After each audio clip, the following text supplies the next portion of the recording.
যখন তুমি প্রথম কারোর সাথে দেখা করো, সে তুমি দেখতে কেমন তা দিয়েই তার মনে তোমার ব্যাপারে একটা প্রোফাইল ক্রিয়েট করে। এবং তুমি কিভাবে কথা বলো বা কমিউনিকেট করো, এটার উপর ডিপেন্ড করে তোমার ভ্যালু কত দূর যাবে। শুধু তাই নয়, এই স্কিল তোমাকে হেল্প করে কেরিয়ার বিল্ড করতে, মানুষের সাথে কানেকশন বিল্ড করতে এবং অন্যদের লিড দিতে। তাই যদি তুমি তোমার জীবনে ইমপ্রুভ করতে চাও, তাহলে ইফেক্টিভ কমিউনিকেশন স্কিল তোমার মাস্ট। তাই আমরা আজকে এই সেশনে শিখব কমিউনিকেশন স্কিলের 8টা essential part. Part 1, personal presentation.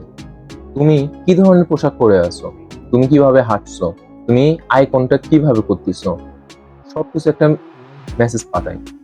তুমি যদি একটা ভালো কাপড় কিনে যাও, বলবে oh this a good looking rich guy. যদি তুমি একদম সিরাবাটা নোংরা কাপড় কিনতো ব্রাদার, তোমার বলে এই শালা ফকির নিয়ে কোন যাচ্ছে। যদি তুমি জাস্ট নর্মাল অ্যাভারেজ যেরকম কাপড় হয়, জাস্ট নর্মাল লুকিং অ্যাভারেজ গাই, এরকম হবে।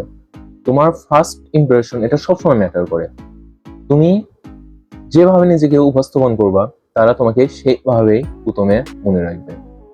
So present yourself the way you want to be remembered.